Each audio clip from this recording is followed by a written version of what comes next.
Have you ever heard of Gangnam Style? Gangnam Style. This song is about Gangnam, one of the most crowded cities in Korea. This map shows roads that coexist with a sidewalk around the Gangnam station. However, there are much more roads without a distinction between a sidewalk and a street than roads which have a distinction. According to Seoul street statistics, about 40% of the streets in Seoul are such one-lane narrow roads with no distinction. In addition, 35% of traffic accidents in Korea happened in such roads. When walking on these roads, people have to be careful about their surroundings.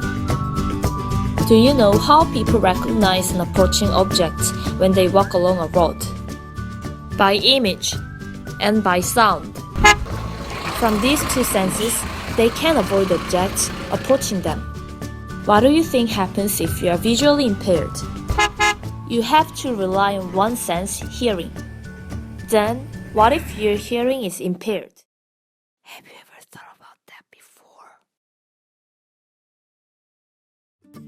For the deaf, every object that is out of sight feels like it doesn't exist.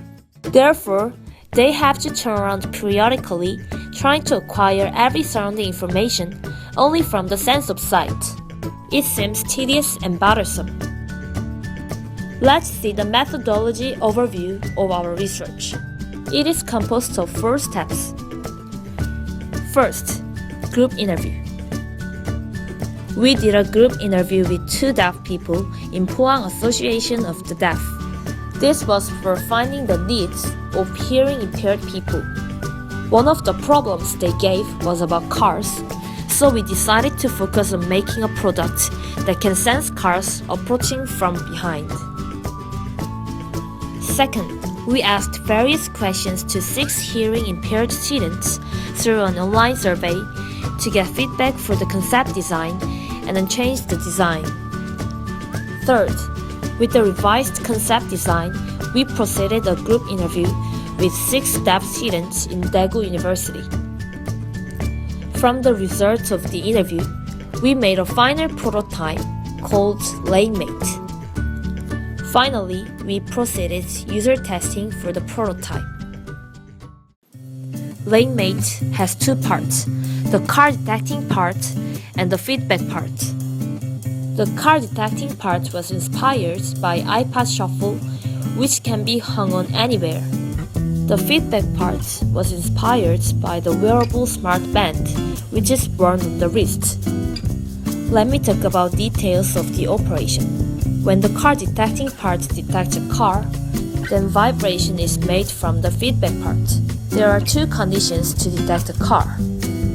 First, ultrasonic sensors detect a close object for a long time interval. Second, a car horn is detected and the distance within a specific range is detected by sensors. If at least one of these conditions is satisfied, the car detecting part transmits a signal to the feedback part. We proceeded user testing for this prototype with 4 deaf students in Daegu University. Because of safety problems, we used a car model made of a foam board, not a real car. Surprisingly, every participant showed a positive response, and hearing impaired people who watched user testing also wanted to use it right away. We got feedback from them, which is summarized as the following. First, the distance range that detects a car was too short. Second, the feedback part was a little heavy and big. Third, it took a long time to detect a car. Fourth, it would be better if they could adjust the intensity of vibration. Based on the feedback from user testing, further research should be proceeded. When LaneMate is optimized, it will become a great and necessary device for people with hearing impairments that can aid them to live safe lives.